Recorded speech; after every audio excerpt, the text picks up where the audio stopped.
I always thought family meant unconditional support. You know, the type that doesn't flinch when life knocks you down. But I guess I was naive. It started after I lost my job. I had been a product designer at a small but ambitious tech startup. We were working on a smart wearable for children, something I truly believed in. But funding dried up, and just like that, they let half the team go, me included. I didn't panic right away. I had savings, a good resume, and confidence that I'd land on my feet. But months went by, and all I got were rejection emails and ghosted interviews. Rent was eating my savings, and pride kept me from asking anyone for help. Until Christmas. I decided to spend the holidays at my parents' house. My sister Asha was already there. She's a lawyer, very polished, very together. Her husband, Mark, is a dentist, quiet guy, doesn't say much, but when he does, it usually stings. On Christmas Eve, we sat around the table, wine poured, laughter echoing, and then, casually, as if commenting on the weather, Asha said, "You know, Mom, you really shouldn't keep inviting people who don't contribute anything to the family." I blinked, confused. "Excuse me," I said. She didn't even look up from her phone. "I mean, we all work. We have goals. There's no place for losers here." It felt like a slap. I looked at my parents, expecting a correction, a disapproving glance. Instead, my dad cleared his throat and said, "She's not wrong, son. We raised you better than this." The air left my lungs. I pushed my chair back and stood. "So that's how you see me?" No one said anything. Not even my mother. I left that night with just my coat and my keys. I didn't even take the gift I had wrapped for my niece. I sat in my freezing car for an hour before driving off, wondering what the hell had happened to my family. But that was just the beginning. The real madness was yet to come. I spent that night in a 24-hour diner off the freeway. Ordered a coffee I couldn't finish and stared out the window like I was in some indie film about a guy who lost everything. Except this wasn't fiction. My phone buzzed around 3 a.m., a message from my sister. "You overreacted. Grow up." I didn't reply. I just watched the steam curl off my coffee and made a decision. I was done. Done pretending everything was okay. Done playing the black sheep to a family that thrived on silent judgment. The next morning, I called my landlord and asked if I could terminate my lease early. He said yes, surprisingly. I packed what I needed, just 2 suitcases, my laptop, and a few sketchbooks, and drove 5 hours north to a small coastal town I used to visit in college. Cheap motels, quiet streets, and no one who knew my name. I rented a room above a bakery. The woman who owned it, Mrs. Henderson, was in her 60s and had a no-nonsense kindness about her. When I told her I was looking for work, she asked if I could fix her leaky sink. I said yes, even though I had no clue how. YouTube helped me figure it out. For the next 2 weeks, I stayed quiet. I worked odd jobs, cleaning gutters, painting fences, even helping a retired art teacher digitize her old lesson plans. It was humbling but oddly peaceful. Then, one morning, I got a call. It was my mother. I hesitated but answered. "We need to talk," she said.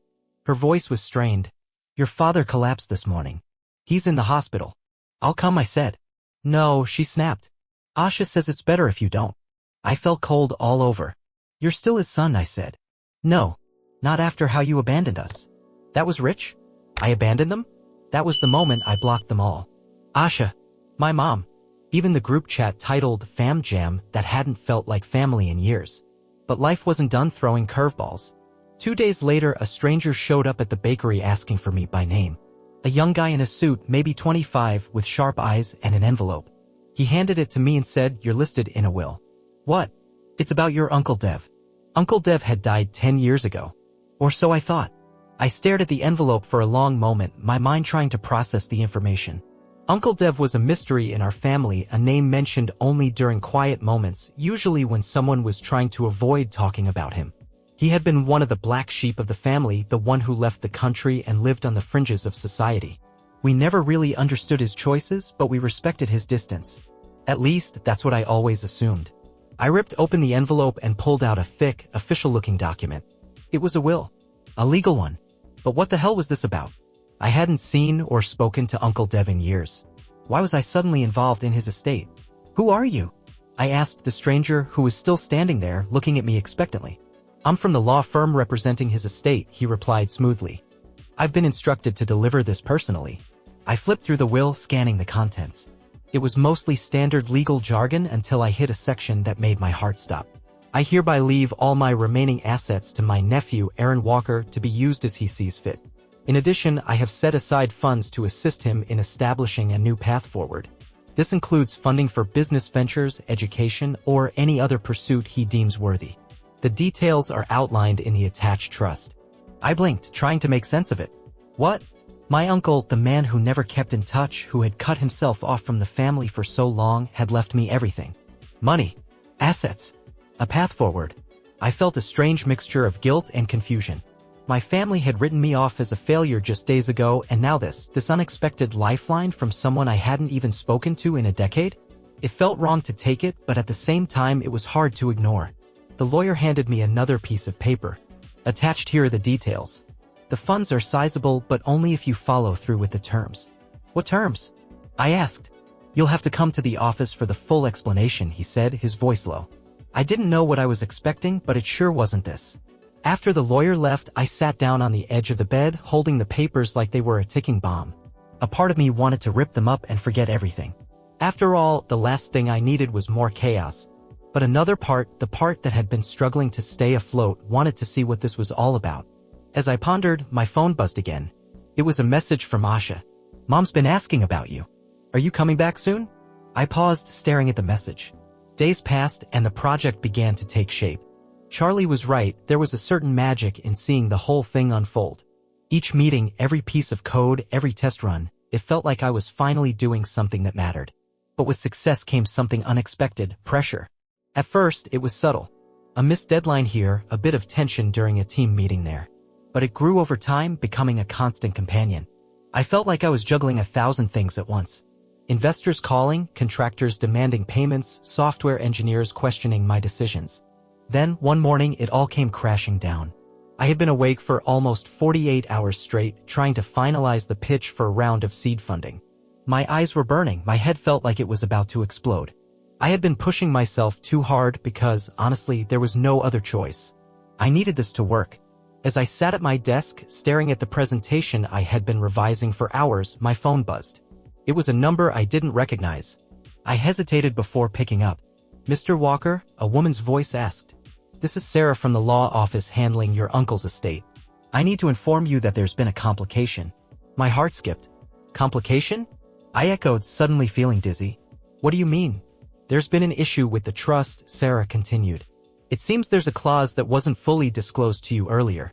Your uncle, in his later years, put in a stipulation that if the business venture you pursue doesn't yield a viable product or service within 2 years, the trust funds will be revoked. 2 years? I hadn't even considered the possibility of failure. But as she continued explaining the details, I realized that this wasn't just about financial backing anymore. This was my freedom, the chance I'd been given to prove myself. And if I couldn't succeed? The weight of that possibility hit me harder than I expected. Mr. Walker, I'm afraid I'll need your confirmation by the end of the week. If you don't proceed with this venture and make the necessary adjustments, the funds will be withdrawn. Sarah's voice was calm, but the reality of what she was saying sank in and my chest tightened. I hung up, staring at the wall for a long time. My hands trembled and I could feel the weight of the world pressing down on me. This wasn't just about making a product anymore. It was about surviving, about securing the future I had fought for, and I realized, finally, that there was no going back. I couldn't fail now. I had to make this work. But then, just as I was starting to pull myself together, my phone buzzed again. This time, it was Asha. I heard about the complication. Do you want help? My first instinct was to ignore it. The last thing I wanted was to bring her into this, especially after everything that had happened. But then I thought about it. She was still family. And for all her sharp edges, there was something about her that made me pause. Maybe I wasn't completely alone in this. I took a breath and typed back. Help with what? With the business, she replied. I know you've been doing this on your own, but you don't have to. Let me help you navigate the legal side, maybe connect you with a few people I know. I'm not asking for anything in return, but I can't sit by and watch you drown. I stared at the message for a while. Was this an olive branch? Was she genuine? I thought about it for a long time. The trust, the pressure, the mounting fear of failure. It was too much for one person to handle. Maybe it was time to let someone in. I replied, all right, but no strings attached. I don't need anyone hovering over me. Deal, she texted back.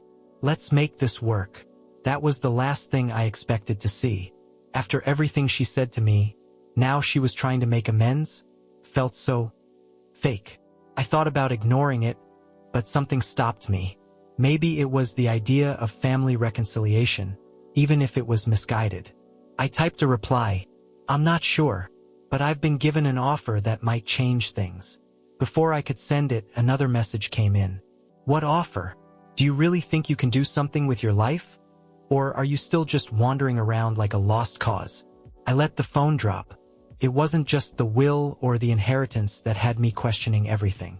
It was the realization that no matter what I did, no matter what success I achieved, I would always be judged by them. Always considered the one who couldn't make it. And maybe, just maybe, I was done trying to prove them wrong. I spent the next day trying to wrap my head around everything. The will, the inheritance, Asha's text. But what really kept me up at night was the quiet voice in my head telling me I was at a crossroads. I decided to go to the law firm to find out what Uncle Dev's terms were. The thought of taking the money felt strange, like I was betraying something. But then again, maybe it was exactly what I needed. A fresh start, a way to show my family I wasn't just the lost cause they thought I was. The law firm was in a sleek building in the heart of the city, all glass and chrome. The receptionist smiled when I walked in, almost as if she had been expecting me. "Mr. Walker, we've been waiting for you," she said. "Please, come right in." I followed her down a long hallway, passing modern art on the walls and polished floors that reflected every step. I couldn't help but feel out of place. Inside the conference room, I was greeted by two men. One middle-aged with graying hair and a tired expression, and the other younger, maybe in his 30s, sharp suit, intense eyes. They stood up as I entered. "Mr. Walker," the older one said, offering a hand. "I'm Mr. Faulkner. This is Mr. Hale from our firm." I shook both their hands, still processing everything. "Please sit." Mr. Faulkner gestured to the chair across from them. Once I sat down, Mr. Hale slid a folder toward me. "This is the full trust document. As per your uncle's instructions, you are to establish a business venture." He specified something in tech, given your background. "The funds are considerable, but you must use them for that specific purpose. There are no conditions about success, but if you fail to follow through, the trust dissolves." I glanced at the folder, but the words on the page blurred together. He wanted me to start a business? "Yes," Mr. Faulkner said. "But it's not just about the money. Your uncle, despite his distance from the family, saw something in you. A potential, perhaps more than you've seen in yourself. He wanted you to have a chance to do something meaningful with your skills." I sat back in my chair, stunned. Uncle Dev had seen potential in me? Me, the guy who couldn't keep a job longer than a few months, the one who struggled to keep it together? The weight of the moment pressed down on me. I was still reeling from the events of the past few days. The fight with my family, the overwhelming sense of rejection, and now the strange inheritance. It didn't feel real. "There's more," Mr. Hale added, his tone shifting. "Your uncle left you with one more condition. He instructed us to tell you that if you accept the funds and move forward with the business, you'll be given the chance to work with some of his contacts. People who can help guide your vision. But," he paused, letting the tension hang in the air. "But," I prompted. "Your family will know," Mr. Faulkner said softly. "Your sister, in particular. She'll be told that you took the money, and she'll want answers. The question is, what will you do with that?" The room fell silent, and my mind raced. Asha. Of course she would be involved. She'd never let it go. She would judge me, just like always. Would it really be worth it?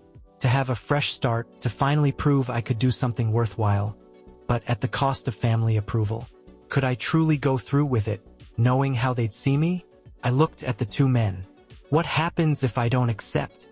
Mr. Faulkner's face softened, but only slightly. "The funds go to charity, to causes your uncle supported, but you would have no claim. It would be as though you never existed in his life at all." I stared at the papers in front of me. It wasn't just about the money. It was about the opportunity to change everything. It was the first time in years I'd felt like I had control over my future. But there was one thing I had to decide first. Would I let my family's judgment hold me back? Or would I take the leap and make something of myself, no matter what they thought? It was time to make a choice. I didn't sleep much that night. I kept turning the decision over and over in my head, like a stone I couldn't quite shake free of. Accept the inheritance, start the business, face the consequences with my family, or turn my back on all of it and walk away, staying small and safe in my new life. The next morning, I drove back to the bakery. Mrs. Henderson had left a note on the counter that morning, wishing me good luck with the big decision.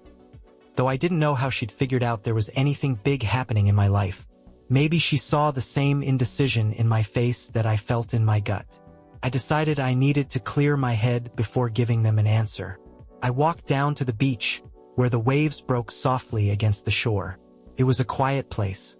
No rush, no pressure. I thought about the family I'd walked away from, how they'd always seen me as the failure, the one who couldn't hold it together. My father's cold words, Asha's judgment, and my mother's silence. But the more I thought about it, the clearer it became. I had already been cast out. They weren't going to change their opinions of me. I was never going to get that approval from them, no matter how many achievements I racked up or how successful I became. What would I be doing it all for? To prove them wrong? Or was it time to prove something to myself for once? I turned back from the beach, my decision made. I drove to the law office and walked in with determination. Mr. Faulkner and Mr. Hale were there, waiting. No formalities this time, just a quiet acknowledgement that I had made up my mind. "I'm in," I said, surprising myself with the firmness in my voice. "Excellent," Mr. Faulkner replied, a slight smile creeping onto his face. "We'll get the process started right away. You'll be given the contacts, the resources, everything you need." They handed me another set of documents, non-disclosure agreements, terms of the trust, business plans. I signed them all, feeling a sense of finality as the pen touched paper. It wasn't just a business venture anymore. It was my way out, my chance to do something without needing anyone else's approval. I left the office feeling a weight lift off my shoulders. The world suddenly seemed full of possibility, and for the first time in ages, I felt like I was in control again. That afternoon, I received a message from Asha. "I hope you're okay. Mom and Dad are worried. They still love you, you know?" The message stung, but not the way it once would have. I didn't feel the need to respond, not because I was angry, but because I knew that whatever I did now, it wouldn't change how they saw me. I wasn't the person they wanted me to be, and I never would be. I sent a simple reply, "I'm doing this for me now." Felt freeing. The first few weeks after accepting Uncle Dev's inheritance were a blur. I dove into the business venture with the kind of energy I hadn't felt in years. The contacts he had left me were impressive. People who had worked with some of the biggest names in tech. They weren't just willing to help me, they wanted to. The idea of launching a product from the ground up began to feel less like a pipe dream and more like a real possibility. But despite all the resources at my disposal, one thing was missing: direction. I had the drive, the capital, and the technology, but no idea what to create. I felt like I was staring at an empty canvas, unsure of where to start.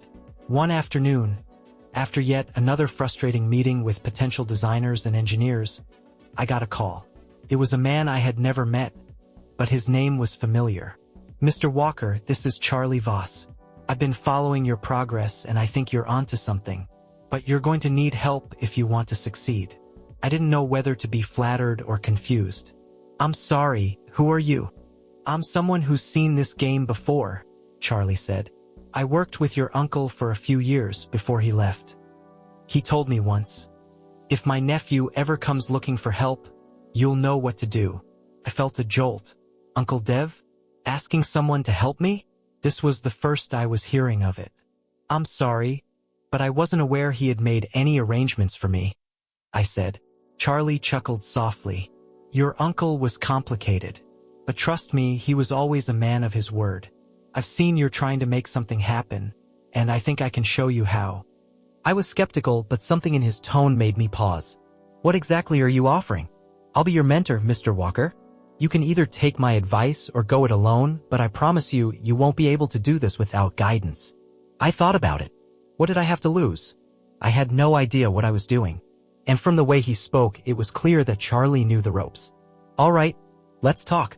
The next day, I met Charlie at a small cafe downtown. He was an older man, maybe in his late 50s, with gray hair and a sharp, thoughtful look in his eyes. His worn leather jacket and the casual way he carried himself told me he wasn't the type to conform to the corporate world's polished appearance. We talked for hours. About the tech industry. About my uncle. About what I wanted to create and how I was going to make it happen. Charlie didn't sugarcoat anything. He didn't give me easy answers. Instead, he made me dig deeper, forcing me to question everything I thought I knew. The trick isn't just in having a good product, he said, stirring his coffee thoughtfully. It's about timing, about understanding people, what they need before they even know they need it. Your uncle always said that. He knew his biggest success wasn't just in the tech. It was in seeing the future. I left that meeting with my head spinning. For the first time in a long time, I felt like I was on the right track. But as I got deeper into the project, I realized something unsettling. The more progress I made, the more the distance between me and my family grew. I hadn't heard from Asha or my parents since the message I'd sent to her, and I wasn't sure if I even cared anymore. I was building something from nothing, but the people I had once counted on to support me were nowhere to be found. Then, just as I was beginning to think it might be better to move on entirely, I got a message that stopped me dead in my tracks. It was from Asha. I heard about the project. You're really doing this, huh? The message was short, but it hit me like a punch to the gut. I hadn't expected to hear from her, especially not after everything. I stared at the message for a long time, unsure of what to say. In the end, I typed, "Yes, I am. But I'm not doing it for you or anyone else. I'm doing it for me."